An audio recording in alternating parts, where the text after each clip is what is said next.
Hello বন্ধুরা, তোমরা সবাই কেমন আছো? আমি তো ভালো আছি। প্রথমে তোমাদের শুভেচ্ছা আর ভালোবাসা জানিয়ে আজকের ভিডিওটা আমি শুরু করলাম। তো এইদিকে দেখো, এই যে মাছ বার করে রাখলাম, কালকে তোমার দাদাভাই এনেছি, তো কালকে আর ধোয়া হয়নি। এখান থেকে কালকে হলো একটা ঢেলা মাছ আর হলো দুটো রুই মাছ নিয়ে রান্না করেছিলাম, আর বাদবাকি মাছ ওইভাবেই ফ্রিজে রেখে দিয়েছিলাম। আর কি বলো তো, এই বিয়ে হয়ে আসার পর থেকে হাতা খুন্তি আর কড়াই নিয়ে যুদ্ধ করেই যাচ্ছি। জানি না এই যুদ্ধ কবে শেষ হবে। আজকে 21-22 বছর ধরে যুদ্ধ করেই যাচ্ছি। মাঝে মাঝে ভাবি কি একটা দিন যদি একটু রেস্ট পেতাম, কেউ যদি একটু একটা দিন রান্না করে খাওয়াতো। কিন্তু কি বলো তো, কে খাওয়াবে বলো? নিজের সংসার নিজেরই তো করতে হবে বলো। তো যতই শরীর খারাপ হোক আমার, জানো না, যত শরীর খারাপ হোক আমার রান্না তো আমাকেই করতে হবে। তোমার দাদাভাই কিচ্ছু করতে পারে না, জানো না, চাটাও তাও ভালোভাবে করতে পারে না। ছেলেও অতটা ভালো পারে না, তাও চেষ্টা করে করার জন্য, কিন্তু পারে না। সেই তোমার দাদাভাই অনেক দিন আগে একবার ভাত রান্না করেছিল, আমার খুব শরীর খারাপ ছিল, সেই ভাত রান্না করেছে। তো এসে দেখি ভাত কি আদা সিদ্ধ হয়েছে, আদা সিদ্ধ করে তারপর উপর দিয়েছে, জানো না, সেই ভাত আমার আবার রান্না করতে হয়েছে, বুঝলে। তো কিছু করার নাই, যত শরীর খারাপ হোক, যত কষ্ট হোক, সে উঠে আমার রান্না করতেই হয়, জানো না, এমনই ব্যাপার। আর এইদিকে দেখো, এই যে রুটি করছি, এদিকে চা করছি। তোমার দাদাভাইয়ের ওই যে বাড়ি রয়েছে, আজকে ওর শরীরটা ভালো না, ঠান্ডা, তার মধ্যে জ্বর, ঠান্ডায় না জ্বর এসছে কেমন, কি বলবো তোমাদের, বলছে কি জ্বর লাগছে, তার মধ্যে ঠান্ডায় জ্বর ভাব লাগছে। তো এই জন্য আজকে কাজে যায়নি। এই জন্য তোমার দাদাভাই তো সকালে ওষুধ খাবে, এই জন্য রুটি করলাম, আর তরকারি করি না, যেহেতু তরকারি খেতে চায় না। ও রুটি দিয়ে খেয়েছিল, ঘরে ঝোলা গুড় ছিল, গুড় দিয়ে খেয়েছে আর চা দিয়ে খেয়েছে। আর এদিকে দেখো, এই যে জ্যাম পেঁচিয়ে রুটির মধ্যে জ্যাম পেঁচিয়ে দিলাম, এই জ্যাম দিয়ে তারপর রুটিটা পেঁচিয়ে দিলাম মেয়েকে। তো মেয়ে কী করেছে, অল্প একটু খেয়েছে আর খায়নি। আর কালকে জানো না, ভিডিও এডিট করে ঘুমাতে কালকে আমার 2টোর কাছাকাছি বেজে গেছে।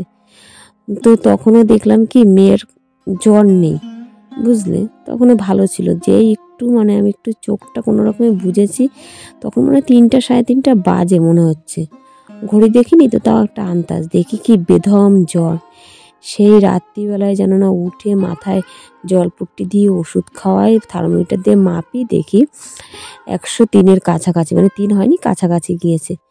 সেই যেন জলপট্টি দিয়ে তারপরে আস্তে আস্তে জ্বরটা কমে তারপর হলো আমি ঘুমাই। কালকে বলতে পারো সারাটা রাতি আদা ভালোভাবে ঘুমাতে পারিনি। তো এই জন্য না সকালবেলা আর উঠতে পারছিলাম না, অনেকটা দেরি হয়ে গেছিলো। ভোরবেলায় মা ফোন করছে, আমি টের পাচ্ছি, কিন্তু তাও ধরতে পারছি না। কী বলতো, মেয়েটা শরীর খারাপ না থাকলে ধরো এডিট করে ঘুমিয়ে পড়ি, তারপরে আর কোনো অসুবিধা না। কিন্তু যেদিন, আর কি বলতো, রাত্রে মেয়েকে না ঘুম পড়িয়ে তো আর আমি এডিট করতে পারি না, সেই ওকে ঘুম পড়িয়ে তারপরে এডিট করি। তো এদিকে আর আজকে তো যেহেতু এই কয়টা দিন তো মেয়ের প্রচণ্ড শরীর খারাপ, এই জন্য সেই রাত্রিবেলা ওর জন্য যেন ভালোভাবে ঘুমাতে পারি না। আর ওর জ্বরটা না ঠিক সন্ধ্যার সময় আসবে আর রাত্রিবেলায় আসবে। আর আজকে না পরে আমি এডিট করছি, তাই তো বলতে পারছি, আজকে যেন না সন্ধ্যাবেলাও জ্বর আসেনি, ভগবান মুখ তুলে তাকিয়েছে, আর রাত্রিবেলাও যেন না জ্বর আসেনি। হচ্ছে আমি রাত্রি এডিট করছি তো বলতে পারছি। তো এদিকে দেখো, এই যে কালকে জামা প্যান্টগুলো না কিচ্ছু আর কেচেছিলাম, সেই জামা প্যান্টগুলো না কিচ্ছু আর গুছ করা হয়নি। তো সেই জামা প্যান্টগুলো এই যে এখন গুছ করে রাখলাম, আর কিছু কিছু শীতের পোশাকগুলো না তুলে রাখছি, যেহেতু এখন অনেকটাই গরম পড়ে গেছে, তাই মোটা মোটা সোয়েটার, তারপর আমার একটা চাদর, এগুলো সব তুলে রাখলাম। আর এই দেখো, এই টুপিটা না কোনো কাজে লাগে না, জানো না, মাথায় দেওয়া একদম পুরোটাই ফালতু, কোনো শীত না, বুঝলে। অনেক দিন আগে কিনেছি, তো এখন আর ব্যবহারই করি না। মাথায় দিয়ে লাভ কি যদি শীত না তো যাই হোক, তারপরে এদিকে দেখো রান্নাঘরে চলে আসলাম। এই যে তোমার দাদাভাই কালকে আঙ্গুল ফল এনেছে, আর হলো লেবু এনেছে, আর ওই যে কালো কালো ওগুলো ভাবছি কি আমি জাম। তো আমি এই কালো আঙ্গুল কোনোদিন খাইনি, আঙ্গুর ফল কোনোদিন খাইনি। পরে কি মনে হয়েছে, একটা খেয়ে দেখি, তো আঙ্গুল ফল না জাম, এই জাম না তো আঙ্গুল ফল, এত ভাল লাগছিলো খেতে তোমার দাদা, আরে এত মিষ্টি ছিল। তোমার দাদাভাইকে বলছে কি আবার তুমি এই কালো আঙ্গুল ফল পেলে নিয়ে আসবা। তো দেখো সমস্ত আঙ্গুলগুলো না অর্ধেকই ঝোড়া। তো তোমার দাদাভাই পরে দেখে বলছে কি এরকম ঝুড়ে গেল কি করে? আমি বলছি তুমি কি এরকম ঝোড়া আঙ্গুল ফল আনছো? বলছে না আমি তো আস্তই মানে বোটা শুদ্ধই এনেছি, সে সাথে বোটার সাথেই ছিল। এরকম কি হয় কে জানি কি হলো, এরকম মানে প্যাকেট তো রাত্রিবেলা খুলি না, সকালে খুলে দেখি সব অর্ধেকের বেশি আঙ্গুল ফল এরকম বোটার থেকে ঝুলে ঝুলে পড়েছে। তাই বলছি এরকম হলো কেন? আচ্ছা আমি কি করে বলবো বলো। তো কালকে ছেলে না মেয়ের জন্য একটু মেটে এনেছে, আমি আনতে বলেছি তো একটু মেটে এনেছে আর মাংস এনেছে। তো মাংসটা রান্না করবো না, মেটেটা কেটে ছোট ছোট করে নিলাম। তো এখন কলপাড়ে রেখে আসলাম, তারপরে এইদিকে আসছে এই যে চাল ভিজাতে ভাত রান্না করবো। তো বন্ধুরা এখন বাজে হলো 12টা 10। তো এই মাত্র দিদিমণি আসলো দেখতে ওর জ্বর কেমন আছে। কদিন ধরে তো পড়ছে না, কিন্তু এত জ্বরের মধ্যে পড়তে পারে। কালকে জানো না সেই তখন কটা বাজে, 3টে 3:30টার সময়, রাত 3:30। তখন সেই কি জ্বর, সেই আমি ভিডিও এডিট করে ঘুমাতে ঘুমাতে তখন আমার 1:45 বেজে গেছে। তো তখনও দেখলাম ওর গায়ে জ্বর নেই। তারপরে যেই আমি একটু মানে চোখ বন্ধ করছি, একটু পরেই দেখি কি গায়ে হাত দিয়ে কি জ্বর। তাড়াতাড়ি করে উঠে সেই যেন না থার্মোমিটার দিয়ে মাপলাম, দেখি 102-এর একটু বেশি, মানে 3-এর কাছে গেছে, 3 পুরো হয়নি। তারপরে সেই মাথায় জলপট্টি দিই, তারপরে জ্বরের ওষুধ খাওয়াই, তারপরে হলো কমে। এরকম অবস্থা। ওর বেশি জ্বর ওঠে না, এখনো জ্বর আছে, হালকা জ্বর আছে বুঝলে। ওর জ্বর ওঠে বিশাল হলো ওই সেই অনেক রাত্রিবেলায়, আর ওঠে সেই ঠিক সন্ধ্যার সময়। তো ভাবছি কি আজকে নিয়ে 4 দিন যেন না জ্বর। তো আজকে দেখি যদি সন্ধ্যার সময় জ্বর ওঠে ওরকম, তাহলে হসপিটাল নিয়ে যাবো, আর রাখবো না বাড়িতে। তোমার দাদাভাইকে তো বললাম যে সন্ধ্যার সময় জ্বর উঠলে আর রাখবো না, হসপিটাল বাড়ির সামনে যেহেতু হসপিটাল আছে, তো হসপিটালে নিয়ে যাবো। আর এই দেখো এখানে চাল ভিজিয়েছি, ভাত রান্না করবো। আর এই যে এখানে হলো রিঠা মাছ, আর হলো একটা ঢেলা মাছের মাথা দিয়েছি, রিঠা মাছের মধ্যে দিয়ে রান্না করব। আর এই যে মেয়ের জন্য মেটে আনতে বলেছিলাম, আমার মেয়ে না মাংসের থেকে মেটেটা বেশি পছন্দ করে, তাই ছেলেকে বললাম কি একটু মেটে নিয়ে, তো মেটে নিয়ে এসেছিলো আর এইটুখানি মাংস নিয়ে এসছে, সলিড মাংস। তো এটা দিয়ে কি করবো এখনো জানি না। মাংস এই মেটের মধ্যে দেবো না, ইচ্ছা তো আছে মোমো করার, জানি না কি করি। আর এই দেখো বাসন যেই কটা লাগবে এখন রান্নার জন্য সেই কটা নিয়ে এসেছি, আর বাদ বাকি বাসন সব মেজে ওই গাবলার মধ্যে রেখে দিয়েছি। আর আজকে রান্না ঘরটা পুরো ভালোভাবে ডিপ ক্লিন করবো, এই যে গ্যাসের সিলাম ঘরটা ভালো করে মুছবো রান্না বান্না করে তারপরে। আর তোমার দাদাভাই রয়েছে বাড়ি, এই জন্য তাড়াতাড়ি করে রান্না বসিয়ে দেবো, যেহেতু ওর শরীরটাও ভালো না। সকালে রুটি করে দিয়েছি, গুড় চিনি দিয়ে খেয়েছে, একটু ঝোলা গুড় ছিল, গুড় দিয়ে খেয়েছে আর চা দিয়ে খেয়েছে। তরকারি করলে খেতে চায় না, এই জন্য তরকারি করি না। তো এই জন্য রান্না, কারণ দুপুরে ও ভাত খেয়ে তো তারপরে ওষুধটা খাবে। তো ভাবছি কি একবারে রান্না বান্না করে গ্যাসটা সমস্ত কাজ বাজ করে একবারে তারপরে হলো স্নান করব। আর মেয়েকে না একটুখানি দুধ, সকালবেলায় রুটি দিয়েছি জ্যাম দিয়ে, একটুখানি খেয়েছে আর ফেলে দিয়েছে। তো এখন কি করেছি, একটু গরুর দুধ জাল করে তারপর ওই গেলাসে করে ওকে দিয়েছি। চলো দেখি কি করে, খাচ্ছে কিনা তাও জানি না। আমি দিয়ে তারপরে চলে এসেছি তোমাদের সাথে কথা বলতে। কি করেছি, দুধ খেয়েছিস? দাঁড়া দাঁড়া এখানে দেখি, দেখো কি করেছে ঘরটাকে। এই দেখো দুধ রেখে পালাচ্ছে, তাতে খেয়ে নাও মা। হ্যাঁ হিসু পেয়ে গেছে, কিচ্ছু বলবো না কিন্তু, মারবো না। তুমি দুষ্টুমি করেছো, আমি মারবো না। তুমি যদি সব দুধ খেয়ে নাও তাহলে আমি মারবো না। তুমি খাবে সব দুধ? আচ্ছা তাহলে আমি মারবো, তাহলে সব দুধ খেয়ে নেবা, ঠিক আছে তাহলে আর মারবো না। খেতে চাচ্ছে না মোটে, এত জ্বর খেতে চায় বলো। এখন একটু ভাবছি কি কালকে স্নান করিয়ে দিয়েছি, আজকে আর স্নান করাবো না, আজকে মাথা ধুইয়ে ভালোভাবে গাটা মুছিয়ে দেবো। যাও তাড়াতাড়ি হিসু করে তারপরে আসো, খেয়ে নাও তাড়াতাড়ি। আমি রান্না বসাই, নাহলে দেরি হয়ে যাবে রান্না করতে। ঠিক আছে এখন 12টা 25 হয়ে গেছে। তো এখানে এই যে ভাত বসিয়েছি, শুধু একবেলার ভাত বসিয়েছি। আর এই যে এখানে সোয়াবিন আর আলু একসাথে সিদ্ধ করে নিচ্ছি, সোয়াবিন রান্না করব। আর এই দেখো বেগুন, ওই আমার পাশে বাড়ি ননদ দিয়েছে সাদা বেগুন, ওদের গাছের হয়েছে। তো সে অর্ধেকটা সেদিন ভেজেছি আর অর্ধেকটা আজকে ভাজবো।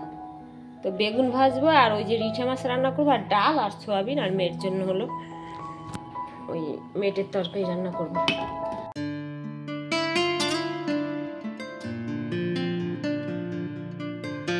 আর এদিকে এই যে রান্না বসিয়ে দিয়েছি, প্রথমে বেগুনটা ভেজে নিচ্ছি। আর জানো না বেগুনটা 2-3 দিন হয়েছে দিয়েছে। যেদিন অর্ধেকটা বেগুন তো প্রথম দিন ভেজেছিলাম ওই সাদা বেগুনটা, সেদিন এতটা তেল লাগেনি, আজকে যেন অনেকটাই তেল লেগেছে। কেন কে জানি, একটু বেগুনটা শুটকিয়ে গেছিলো, কারণ 2-3 দিন হয়ে গেছে তো, এই জন্য কি তেলটা আজকে একটু বেশি লাগলো বুঝতে পারলাম না, জানো না। তো কিন্তু প্রথম দিন ভেজেছিলাম অত তেল লাগেনি। তো এদিকে বেগুনটা ভাজা হয়ে গেছে, আর এইদিকে দেখো এই যে সোয়াবিনটা রান্না করে নিচ্ছি, রান্না মানে কি কষিয়ে নিচ্ছি। আর ওইদিকে দেখো সোয়াবিনটা কষাচ্ছি, আর এই পাশে হলো ডাল ফোড়ন দিয়েছি, আর শুকনো লঙ্কা আর হলো কালো শস্য দিয়ে ওই যে টক ডাল রান্না করেছিলাম, টমেটোর ডাল। তো এদিকে দেখো এই যে সোয়াবিনটা প্রায় হয়ে গেছে, আর সোয়াবিনে নামানোর আগে একটু গরম মশলা দেবো। আর এদিকে মেয়ের জন্য মেটে রান্না করছি, আর মাংসটা রেখে দিয়েছি। তো প্রথমে এই যে আলু আর হলো গাজর আর ডিম একসাথে ভেজে নিলাম, তারপরে যে মাংসটা দিয়ে হালকা করে ভেজে নিয়েছি, তারপরে মশলা দিয়ে মশলাটা দিয়েছি, তারপর লবণ হলো যা যা লাগে সব দিয়েছি, আর স্লাইড একটুখানি লঙ্কার গুঁড়ি দিয়েছি। ঘড়ির কাঁটায় বাজে হলো 1:30। তো এই যে মেয়ের তরকারি এইদিকে হোক, আর এইদিকে সোয়াবিনটা হোক, আর এই ফাঁকে আমি মেয়েকে মাথা ধোয়াই দিয়ে আসি, নাহলে অনেকটা বেলা হয়ে গেছে জানো না। মেয়েকে স্নান করিয়ে তারপরে চলে এসেছি আবার রান্নাঘরে রান্না করতে, মাছ রান্না করতে। তো সব রান্না হয়ে গেছে, শুধু মাছটাই বাকি ছিল। তো ওইদিকে মাছটা ভেজে নিলাম, তারপরে এই যে কড়াইয়ের মধ্যে তেল দিয়ে দিয়েছি, তেলের মধ্যে মশলা দিয়ে দিয়েছি, আদা রসুন পেঁয়াজ জিরে যা যা লাগে সব দিয়েছি, লবণ হলুদ দিয়ে মশলাটা কষিয়ে নিয়েছি, তারপর জল দিয়ে দিয়েছি, ঝোলটা যেই ফুটে গেছে মাছটা দিয়ে দিয়েছি, আর নামানোর আগে একটু গরম মশলা দিয়েছি। ডাল সিদ্ধ বেশি করা হয়ে গেছে, তাই এর জন্য কিছুটা ডাল সিদ্ধ না আমি তুলে রেখেছি। তো এই ডাল সিদ্ধ না ফ্রিজে রেখে দেবো। আর এই যে মেটের তরকারি মেয়ের জন্য, আর মেটের তরকারিটা না খেতে হেই ভাল লাগছে। একটুখানি লঙ্কার গুঁড়ি দিয়েছি আমি, একটু যেন গরম গরম একটা মেটে খেয়েছি, 2 পিস আলু খেয়েছি, হেভি লাগছিল খেতে। মেটের তরকারিটা রান্নাটা খুব ভালো হয়েছে। তো এই যে বেগুন ভাজা, আর এই যে ডাল টমেটো দিয়ে, আর এই যে সোয়াবিনের কালারটা একদম বাজে এসছে। আমি ভেবেছিলাম লাল লাল করে রান্না করব, যদি একটু এর মধ্যে দিতে পারতাম কাশ্মীরি লঙ্কার গুঁড়ি, তাহলে বেশ লাল লাল হতো। আর এইদিকে মাছটা প্রায় হওয়ার মতো, আর আমার ছেলেকে ভাত দিয়ে দিলাম, ও কলেজে যাবে, চাকদা কলেজে যাবে। তো সোয়াবিন দেখে বলছে কি, মা কেমন রান্না করেছো সাদা সাদা তরকারি। আমি বলছি কাশ্মীরি লঙ্কার গুঁড়ি দিলে বেশ কালার হতো। বলছে যে নিয়ে আসতে পারতাম না দোকান থেকে। আমি বলছি না, আমার এখন সময় নেই। তো মাছের ঝোলে নামানোর আগে একটু গরম মশলা দেবো। আর আমার দেখো এই যে কতগুলো বাসন, এই যে এই র্যাকটা এইখানে, এই যে এখানে বাঁধা থাকে সেই র্যাকটা এই যে খুলেছি, এটা ধোবো। বাসনপত্র দেখো সমস্ত, গ্যাসের সিলিন্ডারের অবস্থা কি সব কিছু। তো এখন মেয়েকে খাওয়াবো, তারপর তোমার দাদাভাইকে ডাক দেবো, ও যদি খায় খাবে, নাহলে মেয়েকে খাইয়ে তারপরে হলো এইদিকে রান্নাঘর পরিষ্কার করতে আসবো। আর মাছের ঝোলটা না একটু কষা কষা করবো।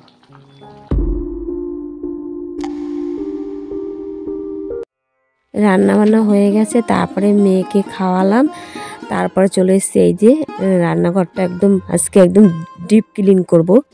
সপ্তাহে একটা দিন আমি রান্নাঘরটা পরিষ্কার, মানে প্রত্যেক দিন স্ল্যাব গ্যাস মুছি, জল ন্যাকড়া দিয়ে মোছা হয়, কিন্তু সাপ দিয়ে না ডলা হয় না। ওই সপ্তাহে একটা দিন আমি কি করি, সাপ দিয়ে ভালো করে গ্যাসের স্ল্যাব, তারপরে ওই যা দেয়ালের যে টালিগুলো সমস্ত কিছু ভালোভাবে ডলে তারপরে হলো মুছে নিই জল ন্যাকড়া দিয়ে। তো এইদিকে দেখো জল বসিয়েছি, তোমার দাদাভাই স্নান করবে, তো এদিকে জল বসিয়েছি, আর ওইদিকে আমি মুছে নিচ্ছি, যা মানে ওই কারণ দাঁড়িয়ে থাকবো, অনেকটা বেলা হয়ে গেছে। তো ভাবলাম কি গ্যাসের এই টালিগুলো ডলা দিতে থাকি, এদিকে জলটা গরম হয়ে যাবে। তো জল গরম হয়ে গেছে, তোমার দাদাভাইকে দিয়ে তারপরে আবার চলে আসলাম। এই দেখো গ্যাসের স্ল্যাব গ্যাস ভালোভাবে একদম ডলে মানে সাপ দিয়ে আর কসবাইট দিয়ে ভালোভাবে ডলে তারপরে হলো জল ন্যাকড়া দিয়ে ধোবো। গ্যাসের স্ল্যাব মোছা হয়ে গেছে, তারপরে রান্নাঘরে ওই যে নিচের স্ল্যাবগুলো ওগুলো ভালোভাবে মুছেছি, রান্নাঘরটা ভালোভাবে মুছেছি। তারপরে এপাশে রান্নাঘরে না মানে ব্যবহার করা না, এপাশে একটা রান্নাঘর আছে, তোমাদের দেখানো হয়নি। তো সেই রান্নাঘরটা ব্যবহার হয় না বলে ওই রান্নাঘরের মধ্যে না যত বাড়তি জিনিস থাকে, তো সেই সব জিনিসগুলো বার করে যেন আবার রান্নাঘরটা ভালোভাবে ঝাড়ছি পুড়ছি, মানে ভালোভাবে ঝেড়েছি। তারপর হলো আবার যেই সব জিনিসগুলো যেখানে যা ছিল সব রেখে দিয়েছি। তো সেই সময় আর ভিডিও করা হয়নি, বুঝলে।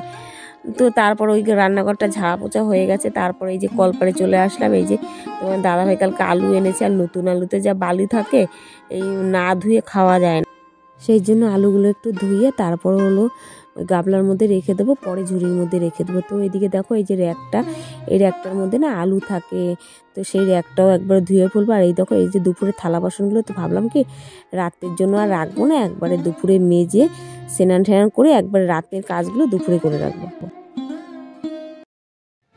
এখন বাজে হলো 4:45। এই দেখো জল গরম বসিয়েছি, এখন স্নান করবো। আর ভালোই বেশ গরম আছে, তারপরও কী বলতো ট্যাঙ্কির জলটা না হালকা হালকা ঠান্ডা আছে। তো ভাবলাম 4:45 বাজে, এখন যদি পুরো একদম ট্যাঙ্কির ঠান্ডা জলে স্নান করি, তারপর যদি ঠান্ডা লেগে যায়, এমনি মেয়ের শরীর খারাপ, তারপরে যদি আমার শরীর খারাপ হয় তখন কে দেখবে, সংসারে কাজকর্মই বা কে করবে। ওই জন্য একটু গরম জল করলাম। আর এই যে রান্নাঘরের স্ল্যাব গ্যাস সব ভালোভাবে মুছে ফেলেছি। এই পাশের এই জালিটা এখনো লাগানো হয়নি। তো এই যে আলু ধুয়ে এখানে রেখে দিয়েছি, যেই শুকাবে তারপর হলো এই যে এই র্যাকটার মধ্যে রাখবো। আর এই দেখো কত বাসন, আর এই যে একটু হলুদের কৌটাটাও ধুয়ে দিয়েছি। এই বাসনগুলো হচ্ছে সকালের বাসন আর কালকের বাসন সব এখানে রয়েছে। আর এইগুলো হচ্ছে এই যে এখন দুপুরকার বাসন, সব গুছ করে রাখতে হবে। আর ওই যে মিক্সচারটা ওখানে রেখেছি, যে স্ল্যাবের উপরে ছিল, তো স্ল্যাবটা ভালোভাবে মুছছি বলে আবার মিক্সচারটা ওখানে রেখেছি। তো সব গুছাতে হবে থালা বাসনগুলো। তো এই যে এই একটাও ধুয়ে দিয়েছি। তো একটু পরে তারপরে যে আলুগুলো একটু ভালোভাবে জলটা ঝরবে, তারপরে এই র্যাকটার মধ্যে রেখে দেবো। আর এখন একটু বেশ গরম গরম পড়ে গেছে, তো কাজ করতে বেশ মজা লাগে। দেখবার কাজকর্ম করে একবারে বিকেলের দিকে স্নান করলেও অসুবিধা হয় না। আর শীতকালে বাবা এই 5টার সময় পুরো অন্ধকার, তারপরে শীতে মানে হচ্ছে আর ইচ্ছা করে না, মানে বিরক্ত লাগে। আর এখন দেখো 5টা বাজে, তাও বাইরে রৌদ্র আছে, দেখাতে পাচ্ছি না। না একদম ঝাল অল্প, হ্যাঁ একটু জল দেন।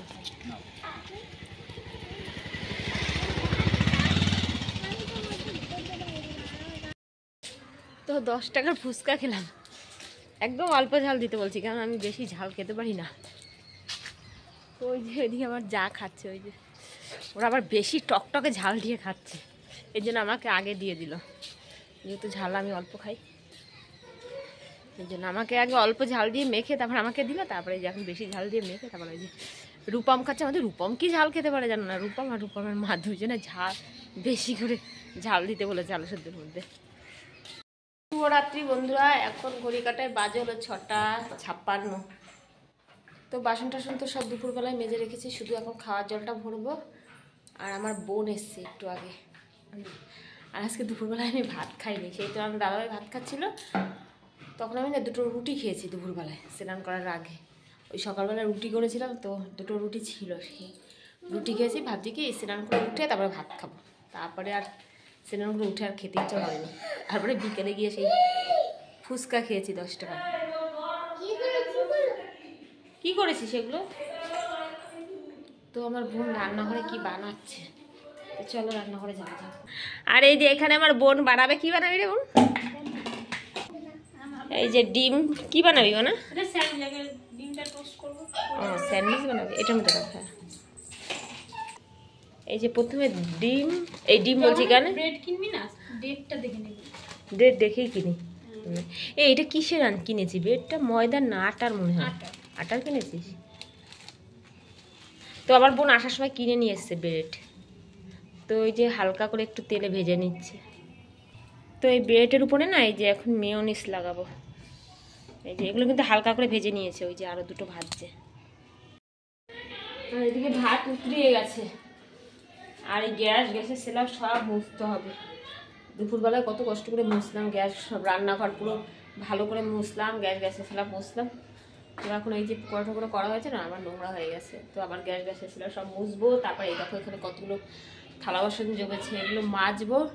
আর আজকে দুপুরে একটু ঘুমানোর সময় পাইনি, আজকে অনেক কাজ করেছি জানো না। কিছু কাজ হলো ক্যামেরা অন করে করেছি, আর কিছু কাজ ক্যামেরা বন্ধ করে করেছি। কী বলতো, ক্যামেরা অন করে কাজ করতে গেলে না অনেক সময় লাগে জানো না, এর জন্য তাড়াতাড়ি করে কিছু কিছু কাজ ক্যামেরা অন, আর ক্যামেরা অন করে যদি কাজ করি না, সেই ক্যামেরা মানে তোমাদের সব কাজ দেখাতে গেলে ভিডিওটাই ঘন্টার পর ঘন্টাও মানে পুরাবে না। তার মধ্যেও মানে যতটুকু পেরেছি ক্যামেরায় ক্যাপচার করেছি। তো আর কিছু কিছু কাজ তাড়াহুড়া ছিল, তো তখন আর ক্যামেরা করতে পারিনি। যেমন এই পাশে রান্নাঘরটা পরিষ্কার করেছি, আমাদের এখানে 2টো রান্নাঘর, বুঝলে, ওপাশে একটা রান্নাঘর। তো রান্নাঘরে তো রান্না করা হয় না, ওই রান্নাঘরের সমস্ত মানে বাড়তি জিনিসগুলো রয়েছে। তো মাঝে মাঝে ওই রান্নাঘরটা পরিষ্কার করি, কারণ সব জিনিস এক জায়গায় থাকতে থাকতে এমন ঝুলমুল পড়ে যায় না, সে বাড়তি জিনিসগুলো সরিয়ে পরিষ্কার করে তারপরে আবার জায়গার জিনিস জায়গায় রাখি। আর ওই রান্নাঘরে একটা ট্যাঙ্ক রয়েছে, ওই ট্যাঙ্কের মধ্যে না লেপ বালা পোষ ওগুলো রেখে দিই গরমকালে। তো ট্যাঙ্কটা একটু খুলে দেখে কি যার মধ্যে না সেই কেমন জানি নোংরা নোংরা হয়েছে, কি বলবো তোমাদের, মনে হচ্ছে যে এই যে কি নোংরা নোংরা দেখাচ্ছে, মনে হচ্ছে যে সেই আরশোলা পায়খানাগুলো যেমন গুড়ি গুড়ি, কিন্তু ওর মধ্যে আরশোলা নাই, কিন্তু আরশোলার গু দেখা যাচ্ছে ভিতরে। তো ওই জন্য ট্যাঙ্কটা নিয়ে গেছি, ছাদে রেখে এসেছি, সিঁড়ির ছাদে, কালকে রোদ্রে দেবো। তো ওই জন্যই ওই রান্নাঘরটা পরিষ্কার করলাম, আরও অনেক টুকটাক কাজ করেছি, সেগুলো তোমাদের সাথে শেয়ার করতে পারিনি, ক্যামেরায় ক্যাপচার করতে পারিনি, নাহলে না অনেকটা দেরি হয়ে যাবে। তো যাই হোক, এখন এই যে ভাত হোক, আর দিন বাসনগুলো মাজবো, ব্যাস এটাই। তারপর রাত্রে তো তরকারি রান্না নেই, যেহেতু দুপুর সব রান্না করেছি। তো আর কি বলবো তোমাদের সাথে। আর আজকে সন্ধ্যাবেলা আমার মেয়ের জ্বর ওঠেনি। প্রত্যেক দিন সারাদিন তো হালকা হালকা জ্বর থাকে, আবার সন্ধ্যাবেলায় জ্বর ওঠে আজকে 3-4 দিন ধরে, কিন্তু আজকে দেখলাম সন্ধ্যাবেলা জ্বর ওঠেনি। তো মনে হচ্ছে না রাত্রেও আর জ্বর আসবে, ঠাকুরকে ডাকতে ঠাকুর যেন আর জ্বর না আসে। অনেক দিন ভুগছে, সেই সরস্বতী পূজার দিন থেকে ভুগছে, আজকে 4-5 দিন হয়ে গেল, বুঝলে। ঠাকুরকে ডাকলাম ঠাকুর আর যেন জ্বর না আসে। তো যাই হোক, আজকে ভিডিওটা আমি এখানেই শেষ করছি। আমার ভিডিওগুলো যদি তোমাদের ভালো লাগে একটা লাইক দিও, আর অনেক অনেক অনেক শেয়ার করো, আর আমার চ্যানেলকে সাবস্ক্রাইব করে আমার পাশে থেকো। দেখা হচ্ছে কালকে সকালে, তাহলে আজকে টাটা।